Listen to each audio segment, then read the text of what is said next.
आइए जानते हैं झारखंड की 25 फटाफट बड़ी खबरों को केवल 5 मिनट में। उससे पहले वीडियो को लाइक करके चैनल को सब्सक्राइब जरूर कर दें।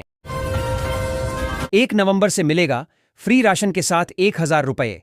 राशन कार्ड का नया नियम लागू। भारत सरकार और राज्य सरकारें लगातार गरीब परिवारों के लिए नई योजनाएं लागू कर रही हैं। अब राशन कार्ड धारकों के लिए एक बड़ी राहत की खबर आई है। 1 नवंबर 2025 से फ्री राशन के साथ साथ हर महीने 1000 रुपये की अतिरिक्त आर्थिक सहायता भी दी जाएगी। यह योजना खासतौर पर बीपीएल राशन कार्ड धारकों के लिए शुरू की गई है, जिससे लाखों गरीब परिवारों को सीधा फायदा मिलेगा।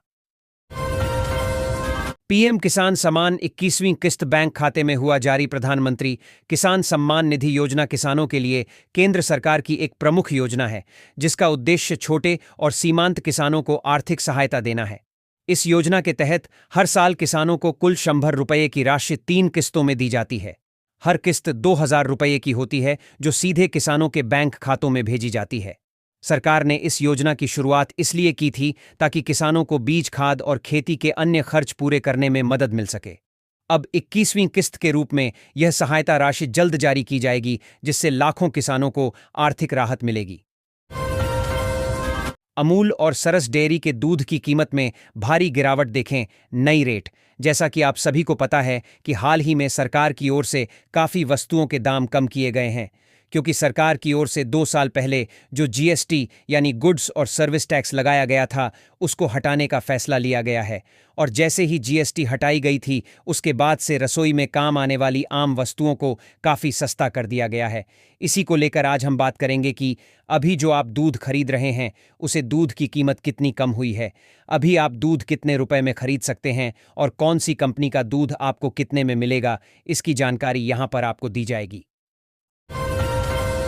हर महीने मिल रहे हैं 1000 रुपये। जल्दी करें, यह काम भारत सरकार द्वारा समय समय पर असंगठित क्षेत्र में काम कर रहे हैं मजदूरों के लिए नई नई योजनाएं शुरू की जाती हैं, और उन्हें आर्थिक सुरक्षा प्रदान करने के लिए ऐसी ही एक योजना ई श्रम कार्ड योजना शुरू की गई थी। इस योजना को भारत सरकार द्वारा चलाया जा रहा है। इस योजना के माध्यम से असंगठित क्षेत्र में एक काम कर रहे श्रमिकों को 1000 रुपये प्रति माह की सहायता राशि प्रदान की जाती है। एक्शन मोड में बाबूलाल मरांडी। 2 दिग्गज नेताओं को बीजेपी से निकाला। झारखंड बीजेपी अध्यक्ष बाबूलाल मरांडी ने पार्टी विरोधी गतिविधियों में शामिल होने के आरोप में पूर्व भाजपा जिलाध्यक्ष और मंडल अध्यक्ष को पार्टी से निष्कासित कर दिया है। अनुशासनहीनता के मामलों पर सख्त रुख अपनाते हुए मरांडी ने तत्काल प्रभाव से यह कार्रवाई की, जिससे पार्टी कार्यकर्ताओं में अनुशासन का संदेश जाए। निष्कासित नेताओं पर पार्टी के घाटशिला उपचुनाव के बीच भाजपा को उस समय झटका लगा जब पूर्व जिलाध्यक्ष सौरव चक्रवर्ती समेत कई मंडल अध्यक्ष झामुमो में शामिल हो गए। मुख्यमंत्री हेमंत सोरेन ने रांची में इन नेताओं को पार्टी की सदस्यता दिलाई। चक्रवर्ती पहले भी टिकट वितरण से नाराज थे और उन्हें इस बार उपचुनाव में स्टार प्रचारक का दायित्व मिला था। चाईबासा डीसी की टिप्पणी पर भड़के पूर्व सीएम मधु कोड़ा। जमकर हुई बहसबाजी। चाईबासा में पूर्व मुख्यमंत्री मधु कोड़ा ने नो एंट्री और लाठीचार्ज के विरोध में उपायुक्त को ज्ञापन सौंपा। डीसी की टिप्पणी पर मधु कोड़ा ने नाराजगी जताई और इसे जनप्रतिनिधियों का अपमान बताया। उन्होंने 24 घंटे में कार्रवाई न होने पर आंदोलन की चेतावनी दी। प्रतिनिधिमंडल ने ग्रामीणों की रिहाई और न्यायिक जांच की मांग की। सरकार से पहले किसानों तक पहुंच गए बिचौलिए। खेतों में खड़े धान की हो रही एडवांस बुकिंग। झारखंड में सरकार द्वारा धान खरीद शुरू करने से पहले ही बिचौलिए सक्रिय हो गए हैं। वे किसानों से खेतों में खड़े धान की एडवांस बुकिंग कर रहे हैं, जिससे किसानों को उचित मूल्य मिलने की संभावना कम हो रही है। किसान आर्थिक तंगी के कारण कम कीमत पर धान बेचने को मजबूर हैं। सरकार किसानों को बिचौलियों से बचाने के लिए कदम उठा रही है। कमजोर पड़ा चक्रवात। 2 नवंबर तक थम थम कर बरसेंगे बादल। बंगाल की खाड़ी में उठे चक्रवात के कारण धनबाद और आसपास के क्षेत्रों में बारिश का दौर जारी है। मौसम विभाग ने अगले कुछ दिनों तक बारिश की संभावना जताई है। चक्रवात कमजोर होकर डिप्रेशन में बदल गया है, लेकिन इसका असर अभी भी बना हुआ है। तापमान में गिरावट दर्ज की गई है। हस्ताक्षर अभियान में औंधे मुंह गिरी झारखंड कांग्रेस। अब 5 नवंबर को जमा होंगे दस्तावेज। झारखंड कांग्रेस को वोट चोर, गद्दी छोड़। अभियान के लिए 25 लाख हस्ताक्षर जुटाने का लक्ष्य मिला था, लेकिन अभी तक केवल 9 लाख हस्ताक्षर ही जुटाए जा सके हैं। प्रदेश कांग्रेस टीम की विफलता के कारण समय सीमा 4 नवंबर तक बढ़ा दी गई है। प्रदेश अध्यक्ष केशव महतो कमलेश ने 5 नवंबर को दिल्ली में दस्तावेज जमा करने की बात कही है। इन जिलों में खुलेंगे नए मेडिकल कॉलेज। राज्य के स्वास्थ्य मंत्री इरफान अंसारी ने पूरी जानकारी। झारखंड सरकार राज्य में स्वास्थ्य सेवाओं को सुदृढ़ करने के लिए नए मेडिकल कॉलेज खोलने जा रही है। स्वास्थ्य मंत्री इरफान अंसारी ने इस योजना की जानकारी दी। इन मेडिकल कॉलेजों के खुलने से राज्य के नागरिकों को बेहतर चिकित्सा सुविधाएं मिल सकेंगी। डिप्लोमा में फेल छात्र का बीटेक में नामांकन। दुमका इंजीनियरिंग कॉलेज में सर्टिफिकेट में छेड़छाड़ कर लिया गया नामांकन। झारखंड सरकार राज्य में स्वास्थ्य सेवाओं को सुदृढ़ करने के लिए नए मेडिकल कॉलेज खोलने जा रही है। स्वास्थ्य मंत्री इरफान अंसारी ने इस योजना की जानकारी दी। इन मेडिकल कॉलेजों के खुलने से राज्य के नागरिकों को बेहतर चिकित्सा सुविधाएं मिल सकेंगी।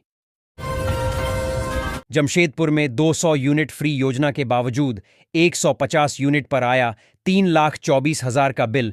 जमशेदपुर के कदमा में श्यामल प्रमाणिक को 3,24,000 रुपये का बिजली बिल भेजा गया, जबकि उनकी खपत 150 से 170 यूनिट थी।